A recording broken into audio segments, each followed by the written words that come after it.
Olá, meus amigos. Aqui eu vou ver que a gente fez a substituição da biela. Vocês percebem aí, ó, a biela tá com desgaste, né? Tá corroída aí. Uma das causas do barulho aí era a biela batendo e o rolamento aí todo corroído. E o segundo defeito também que a gente identificou foi o rolamento de apoio do virobrequim. Tinha uma que tava com machucado aí na pista de esfera, né? E isso causa muito barulho. A moto fica roncando. Vocês notam aí, ó.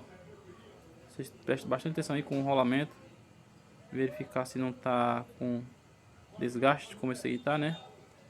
Com pouco tempo esse rolamento iria se desgastar mais ainda. E aqui é a montagem simples que a gente faz, né, ó. Kart de marcha. Sempre ficar atento nas ruelazinhas, né, ó. Ruelazinha do pedal de partida, muito importante não esquecer dessa ruela. E esse tipo de kart de marcha, como eu falei, da Kazinks, ela tem uma ruelazinha nesse eixo aí, ó, no eixo primário. Não se esqueça de colocar, caso a kart de marcha seja original da Kazinks. Caso já tenha sido substituída, não vai a ruela aí. E a montagem, é isso aí, a montagem, a parte de baixo, montagem bem fácil de montar, não tem muita dificuldade, né? E aqui na parte de cima, né, a gente também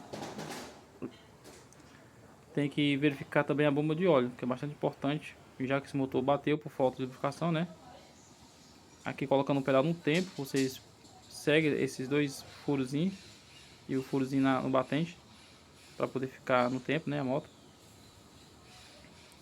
Essa bomba aqui a gente vai retirar para verificar se está com desgaste. Aqui é a carcaça da bomba, né? E aqui a bomba dela, ó, os rotores, né?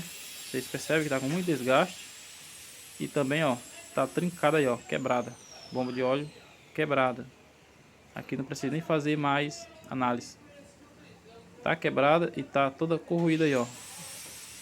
Tem que ser substituída aí, caso queira que o motor dure por bastante tempo aí. Iremos fazer a substituição da bomba, né?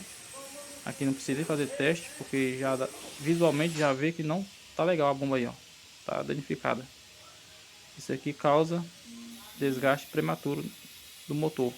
Fazer uma limpeza, né, na bomba de óleo, né? Aqui já é uma bomba de óleo nova, a gente já colocou a bomba de óleo nova e a peneira nova. É isso aí, galera. A montagemzinha, pré-montagem, né, da parte de baixo. E show de bola aí.